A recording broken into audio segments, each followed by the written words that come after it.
नमस्कार दोस्तों, मैं ब्रजबाला ब्रॉडकास्टिंग चैनल में आपका स्वागत है। जैसा कि आपने स्वामी विवेकानंद जी के बारे में सुना ही होगा। जी हाँ दोस्तों, हम उन्हीं का परिचय कराने जा रहे हैं। इससे पहले हम आपको बताना चाहेंगे कि अगर आपको हमारी वीडियो पसंद आए तो लाइक कीजिए, शेयर कीजिए, कमेंट कीजिए। अगर आपने हमारा चैनल सब्सक्राइब न किया हो तो प्लीज़ सब्सक्राइब कीजिए, जिससे कि आने वाली वीडियो से आप लाभान्वित हो सकें। स्वामी विवेकानंद का जन्म 12 जनवरी सन 1863 ईस्वी में हुआ। उनका घर का नाम नरेंद्र दत्त था। उनके पिता श्री विश्वनाथ दत्त पाश्चात्य सभ्यता में विश्वास रखते थे। वे अपने पुत्र नरेंद्र को भी अंग्रेजी पढ़ाकर पाश्चात्य सभ्यता के ढंग पर ही चलाना चाहते थे, किंतु नरेंद्र की बुद्धि बचपन से ही बड़ी तीव्र थी और परमात्मा को पाने की लालसा भी प्रबल थी। इस हेतु वे पहले ब्राह्मण समाज में गए, किंतु वहां उनके चित्त को संतोष नहीं हुआ। सन 1884 में श्री विश्वनाथ दत्त की मृत्यु हो गई। घर का भार नरेंद्र पर पड़ा। घर की दशा बहुत खराब थी। कुशल यह थी कि नरेंद्र का विवाह नहीं हुआ था।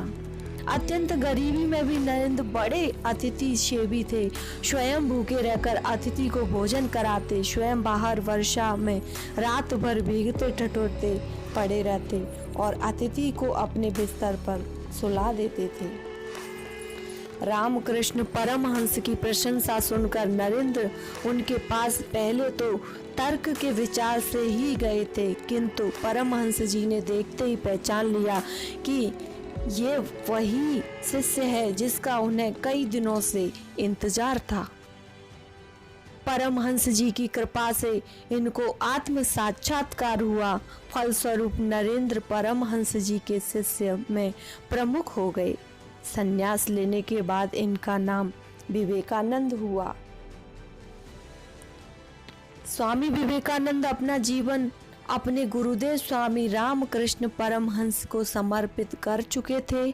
गुरुदेव के शरीर त्यागने के दिनों में अपने घर और कुटुंब की नाजुक हालत की परवाह किए बिना, स्वयं के भोजन की परवाह किए बिना गुरु सेवा में सतत हाजिर रहे। गुरु का शरीर अत्यंत रुग्ण हो गया था। कैंसर के कारण गले में थूक, रक्त, कफ आदि निकलने लगा था। इन सबकी सफाई वे खूब ध्यान से करते थे। एक बार किसी ने गुरुदेव की सेवा में घृणा और लापरवाही दिखाई तो घृणा से नाक भौहें सिकोड़ी। यह देखकर स्वामी विवेकानंद जी को बहुत गुस्सा आ गया। गुरु के प्रति ऐसी अनन्य भक्ति और निष्ठा के प्रताप से ही वे अपने गुरु के शरीर और उनके दिव्यतम आदर्शों की उत्तम सेवा कर सके। गुरुदेव को वे समझ सके, स्वयं के अस्तित्व को गुरुदेव के स्वरूप में विलीन कर सकें। समग्र विश्व में भारत के अमूल्य आध्यात्मिक खजाने की महक फैला सकें।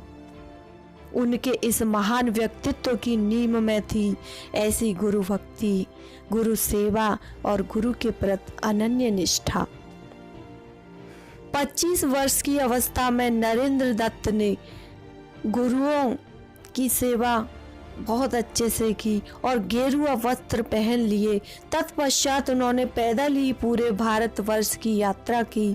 सन 1893 में शिकागो अमेरिका में विश्व धर्म परिषद हो रही थी। स्वामी विवेकानंद जी उसमें भारत के प्रतिनिधि के रूप में पहुंचे। यूरोप, अमेरिका के लोग उस समय पराधीन भारतवासियों को बहुत ही हीन दृष्टि से देखते थे। वहां के लोगों ने बहुत प्रयत्न किया कि स्वामी विवेकानंद को सर्वधर्म परिषद में बोलने का समय ही न मिले। एक अमेरिकन प्रोफेसर के प्रयास से उन्हें थोड़ा समय मिला, किंतु उनके विचार सुनकर तो सभी विद्वान हैरान रह गए। जैसे ही उन्होंने कहा, मेरे प्रिय बहनों और भाइयों, इतने पर करीब 2 मिनट तक तालियां गूंजती रहीं और फिर बड़े ध्यान मग्न होकर सुनते रहे। फिर तो अमेरिका में उनका बहुत स्वागत हुआ। वहाँ इनके भक्तों का एक बड़ा समुदाय हो गया। 3 वर्ष तक वे अमेरिका रहे और वहाँ के लोगों को भारतीय तत्व ज्ञान में अद्भुत ज्योति प्रदान करते रहे। अध्यात्म विद्या और भारतीय दर्शन के बिना विश्व अनाथ हो जाएगा, यह स्वामी विवेकानंद जी का दृढ़ विश्वास था। अमेरिका में उन्होंने रामकृष्ण मिशन की अनेक शाखाएं स्थापित की। अनेक अमेरिकन विद्वानों ने उनका शिष्यत्व ग्रहण किया। उनके गुरुजी का कहना था कि एक शिक्षक की महानता उसकी सरलता में छिपी होती है। मानव जाति को उसकी दिव्यता का ज्ञान कराना बहुत जरूरी है। मेरी शिक्षा है कि सभी धर्मों का मैं शत्रु नहीं हूँ और ना ही मेरी शिक्षा अलौकिक है, बल्कि मेरी शिक्षा तो पौराणिक है। मुझे गर्व है कि मैं इस देश का वासी हूँ। ये स्वामी विवेकानंद जी का कहना है। मुझे गर्व है कि ऋषि मुनि भी अपना गुरु मुझे मानते हैं और उन्होंने भारत के लोगों से कहा कि मैं तुम्हें एक जागीर देना चाहूँगा, तो आप ध्यान से सुनिए। सभी लोग बड़े ध्यान से सुनते रहे। गरीबों को सुधारने का काम और अज्ञानी और दबे हुए लोगों के प्रति दया दिखाने का काम, सेवा में पूरा जीवन समर्पित कर देने का काम बहुत ही मूल्यवान समझा उन्होंने। ये जागीर देना चाहिए। इसके साथ ही 4 जुलाई सन 1902 को उन्होंने देह त्याग किया। वे सदा अपने को गरीबों का सेवक कहते थे। भारत के गौरव को देश देशांतरों में उज्जवल करने का उन्होंने सदा प्रयत्न किया और वे इस चीज में कामयाब भी हुए।